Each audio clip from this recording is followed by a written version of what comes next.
მე როცა ვამბობ, რომ ბორია ივანაშვილი და მისი ბანდა ქართველებს გენოციდს გვიწყობენ, ამას ხატოვანი გამოთქმებისთვის კი არა ვამბობ, ეს რეალურად ასე არის, მეგობრებო. გუშინ რამე ვნახე TV ფორმულაზე გავიდა გელამ თივლიშვილის თისამების მიერ მომზადებული სიუჟეტი ღია სივრცე რო ქვია ნინო ზაუტაშვილის საავტორო გადაცემა რო არის.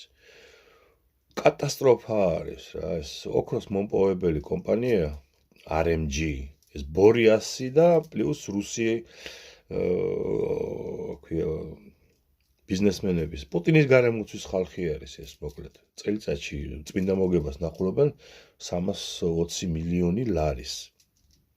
წარმოიდგინეთ, წლიურად ამდენს ხაპავენ ჩვენგან ბორია და მისი რუსი ძმაკაცები და ეს ოქროს მოპოვება ხდება ღია წესით. ხა წარმოიდგინეთ, მთას აფეთქებენ და იქ ღია წესით ასხამენ იმას შხამქიმიკატებს, რომ გაიწმინდოს, ჩაიწმინდოს ეს ყველაფერი გამოჩნდეს იქ რაღაც ოქრო რაღაცა, ეს პროცესი მთლიანად და ეს შხამი ჩადის მდინარეებში იქვე, ხო? და ეს მდინარეები მიდის ბახების და ბოსტნების მოსარწყავად. აი წარმოიდგინეთ ახლა კიბო რატო გვაქვსო, რატო გვემართება ასე ხშირი, რატო არის საქართველოში კიბო? ჯერის ხალხი იქ შემოწმებულია ბავშვების მესამედზე მეც ძიმე მეტალები აქვს სისხლში ადგილობს. კაზრეთი და რაღაც კაზრეთულა და მაშავერულა თუ რაც ქვია მდინარეებს, სადაც უდგება.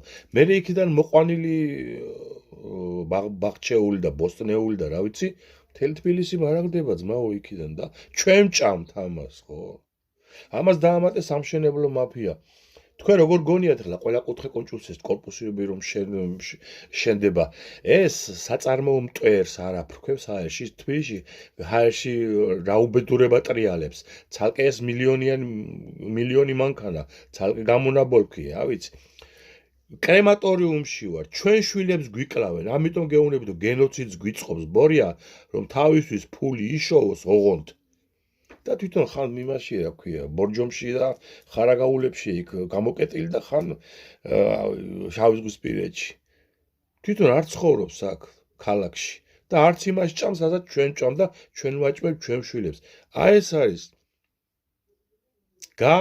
გაიაზრეთ ეს ყველა ქოცებო, თქვენც გიკლავთ შვილებს, ისე რომ ვერც კი ხვდებით. გაავრცელეთ ეს ვიდეო, რატომ უკლავს, რატომ გვიწყობს გენოციდს ბორია ივანაშვილი. აი ეს იცოდეთ.